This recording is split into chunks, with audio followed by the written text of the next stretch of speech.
Aiden shared a look with Bradford and Kendrick as they sneered. Me? He repeated. You want me, Aiden Saltwater, to teach you math? Are you out of your mind? He looked at Bradford and Kendrick again, surprised. Couldn't you find any smart girl in our class to teach you? He really couldn't believe it. I looked scared and humble, but deep down I was cackling like an evil wizard. You are the brightest and best student in math class that I know of. You also have a special way of explaining things to people, and no one can do it like you, I said in a very calm, sweet way.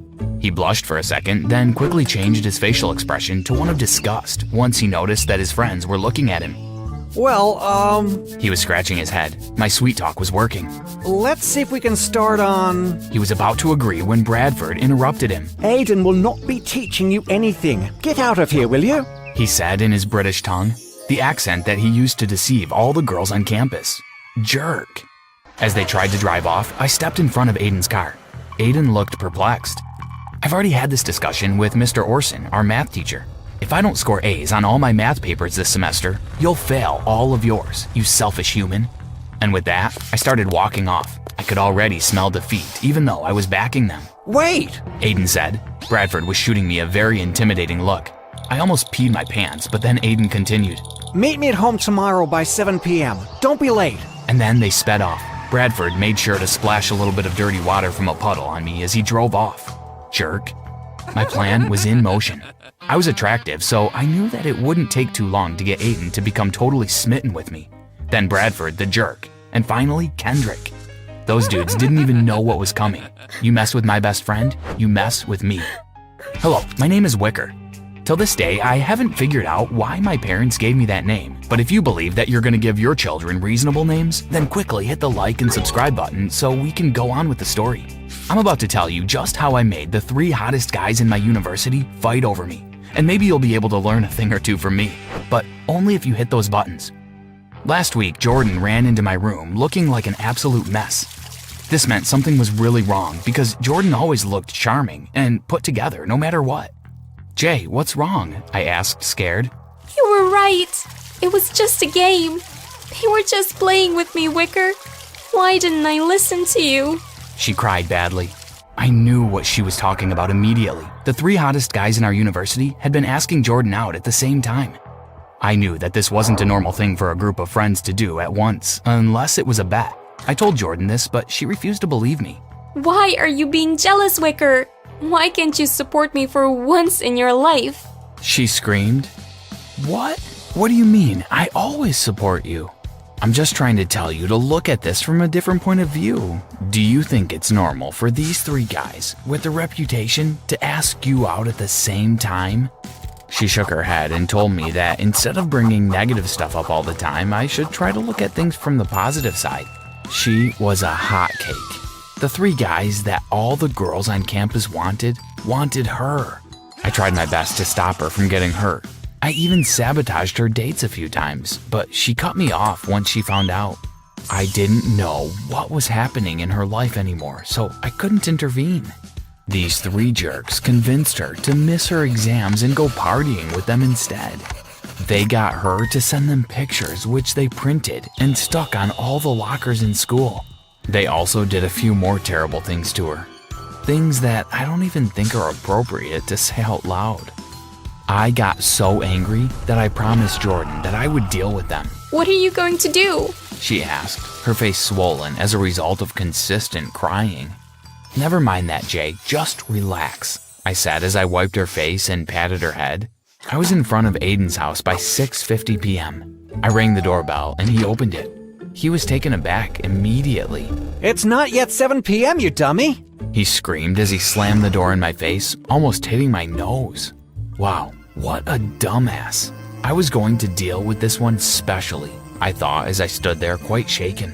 Aiden's mother apologized on his behalf and let me in. By 7 p.m., Aiden started teaching me math.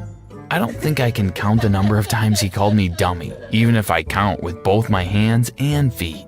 I kept making O's and ahs, even though I already understood everything he was teaching. Maybe even more than him. I just wanted him to feel special, and he did. It took 3 days of oohing and ahhing on my side to get him to start smiling. You're really special, you know, I told him one day. He blushed. You really think so? Of course. I see why girls are all over you in school now. I wish I was one of them. Maybe you'd pay me a little bit more attention. I put my hand over his, and he didn't hit it off. He let it stay. He looked straight into my eyes and was about to say something when his mother burst into the room. We quickly detangled our hands from each other, but I think she saw it. The next day, our chemistry teacher asked the class a question, and no one could answer it until Bradford did. Our teacher praised him and told him to sit down. After class, I met Bradford at his desk. What do you want, weirdo? He asked. I stared at him a little bit before saying, I don't know why everyone thinks Aiden is the smartest one amongst you three. I mean, you obviously are. I wish you were my tutor instead of Aiden, I said as I walked away. He called back to me. Well, weirdo, if you want, I could help you out a little bit tonight, but only if you want it, though. Not like I want to teach you or anything. Of course, I'll come. I smiled and tried to walk away when Aiden blocked me. Hey, Wicker, you're coming over tonight, right? Nope, I said, leaving him confused. Bradford didn't say anything either and just left him there. Hanging out with Bradford was fun. He was actually quite smart, much smarter than Aiden. He also taught me how to play basketball and football. We shortly became friends, but for some reason, I missed Aiden.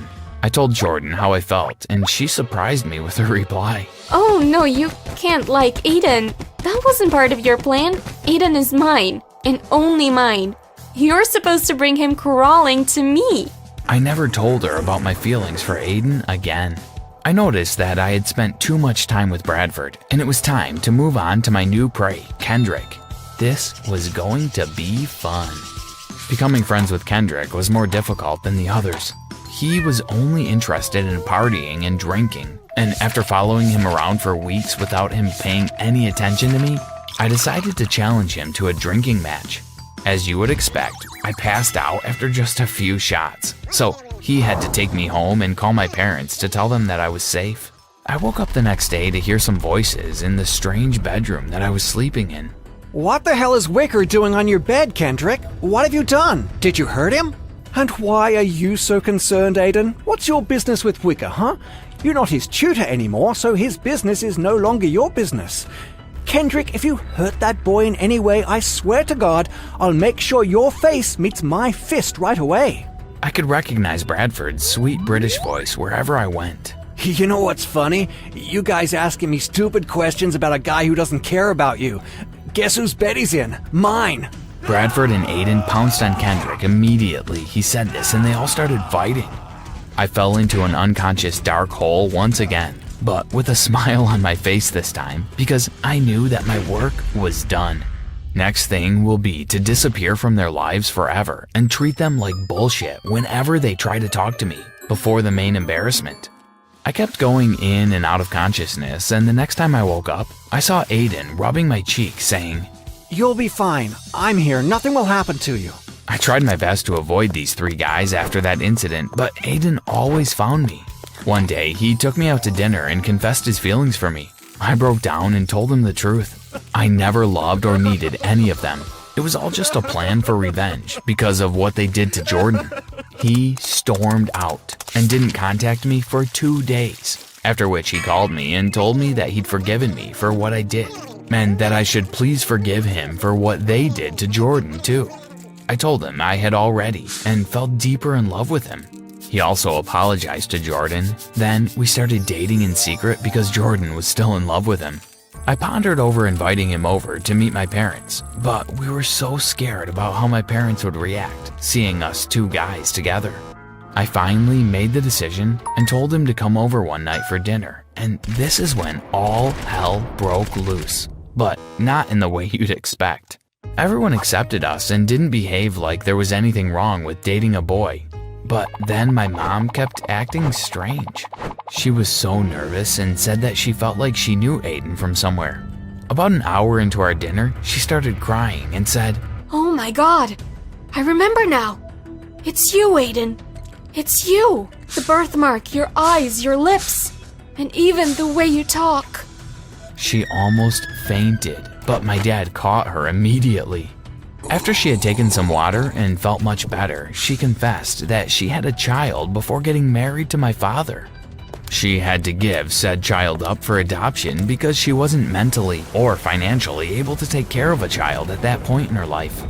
My boyfriend Aiden was that child. She was certain. A DNA test was run the very next day, and it was confirmed. Aiden was really my elder brother. The terrible realization that we could no longer be together dawned on us, and as much as it hurt, we had to start avoiding each other. One day, while walking to class, I noticed Aiden and Jordan kissing. My heart almost stopped in my chest, but I just pretended that everything was all right. Jordan saw me grinning and continued kissing Aiden. She hated me now because she found out that I was dating Aiden in secret.